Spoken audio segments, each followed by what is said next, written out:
Tout d'abord, il faut reconnaître que la croyance en Dieu à notre époque est dans un état pitoyable. À première vue, toutes les religions du monde croient en l'existence de Dieu. Mais lorsqu'on y regarde de plus près, on se rend bien compte que la croyance en Dieu est basée sur la forme plutôt que sur le fond. Les gens héritent de leurs croyances, ils pratiquent leur foi de manière mécanique et ils ne sont pas vraiment motivés par une réelle conviction religieuse. Ce n'est pas seulement vrai pour un pays ou une religion en particulier, c'est plutôt vrai pour toutes les religions et pour tous les peuples. L'athéisme a pénétré profondément les adeptes de toutes les religions, qu'ils soient bouddhistes, hindous, juifs, chrétiens, sikhs, musulmans, etc., etc. À ceux qui en doutent, je ne poserai qu'une seule question. Après avoir analysé l'état de leur propre cœur et de celui de leurs semblables, peuvent-ils dire véritablement qu'ils croient tous vraiment en Dieu? Je ne parle pas de rituels superficiels ou hérités, mais de la foi véritable et vivante. Sentent-ils et expérimentent-ils l'existence de Dieu comme ils sentent et expérimentent les choses matérielles et concrètes de ce monde?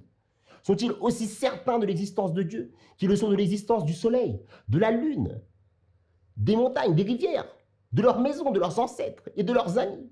Sinon, alors comprenez bien que nous ne pouvons pas considérer leur foi comme vraie. Ils ne sont pas du tout certains de l'existence de Dieu et sont comparables à ceux qui s'accrochent à un cadavre pourri en s'imaginant qu'il est vivant. Vous pourriez vous rassurer en vous disant que la foi et les conditions liées à la foi que je viens de décrire sont du plus haut niveau possible et que seuls les hommes ou les femmes proches de Dieu ont la chance d'avoir un rang aussi élevé. En réalité, ce que je viens de décrire est ce qui est requis aux croyants moyens. Mais si vous pensez vous retrouver dans ce niveau relativement inférieur de la foi, alors pouvez-vous honnêtement me dire que vous ressentez vraiment l'amour de Dieu et la crainte de sa colère dans votre cœur? Votre foi vous incite-t-elle à faire le bien et à vous écarter du mal? Mettez-vous vraiment votre confiance en Dieu, en toutes choses, plutôt que dans les moyens matériels? Je ne vous demande pas si vous ressentez parfois une relation avec Dieu ou si le fait de penser à lui vous empêche de faire le mal. Car une telle condition pourrait être vraie, même pour une personne qui est suffisamment sensée pour ne pas nier l'existence de Dieu. De temps à autre, l'idée lui viendra à l'esprit que Dieu, qui l'a créé, qui contrôle l'univers, peut en effet bien exister et qu'un jour il devra peut-être lui rendre compte. Bien sûr, une telle personne peut se sentir associée à un Dieu tiré de son imagination. Et cette pensée seule peut parfois même l'empêcher à agir avec vice et l'inciter à faire le bien.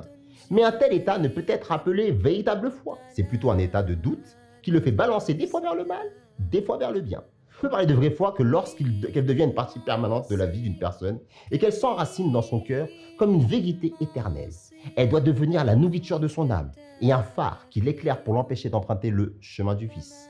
Grâce à cette foi, il agit avec justice. Il ne dépend plus des moyens matériels, mais place sa véritable confiance en Dieu, la cause ultime de toutes les causes. Le feu de l'amour divin continue de brûler dans son cœur et la peur d'attirer son mécontentement envahit tout son être. Trouvez-vous vraiment une telle foi dans vos cœurs? Sinon, si ce n'est pas le cas, et ce n'est très probablement pas le cas, alors ne prétendez pas être des croyants. Cherchez plutôt la véritable foi qui descend du ciel et qui illumine les recoins les plus éloignés et les plus sombres du cœur, comme une lampe puissante. Lorsque cela se produira, Dieu cessera d'être le fruit de votre imagination et se révélera à vous sous sa véritable forme, comme un souverain vivant, autosubsistant et omnipotent, qui est aimant, bienveillant. Son royaume deviendra beaucoup plus évident et manifeste que celui des rois de ce monde. La vraie foi, en bref, brille par son absence à l'époque actuelle. Non seulement elle est absente du cœur des masses, mais ceux qui prétendent être les leaders de la religion et les gardiens de la foi des gens sont eux-mêmes tombés dans l'athéisme. Soit ils trompent le monde, soit ils sont eux-mêmes de simples victimes de l'athéisme. Leurs lèvres émettent des paroles, mais leurs cœurs sont vides de foi. En matière de spiritualité, le monde est en effet tombé dans un véritable gouffre. Il y a beaucoup de ressemblances entre notre époque et l'époque bénie du prophète de l'islam, Muhammad Rasulullah sallallahu alayhi wa sallam, que la paix et les bénédictions de Dieu soient sur lui. En effet, au 7e siècle, la Kaaba, symbole de l'unicité divine sous Abraham, que la paix soit sur lui, était devenue un haut lieu de pèlerinage pour les polythéistes. C'est grâce au saint prophète de l'islam, que la paix et les bénédictions de Dieu soient sur lui, que l'adoration du Dieu unique a été restaurée et que les musulmans sont devenus, après lui, les porte-étendards de cette foi en un Dieu unique. Pareillement, aujourd'hui, malheureusement, les musulmans sont considérés comme des barbares assoiffés de sang et dénués de toute spiritualité. Le moment n'est-il donc pas venu pour l'accomplissement de la prophétie contenue dans le recueil de Bukhari, selon laquelle, même si la foi devait monter au ciel, un musulman de descendance persane se ressusciter par Allah pour la restaurer. وأرسلني ربي لتأييد ديني فجئت لهذا القرن عبدا مجددا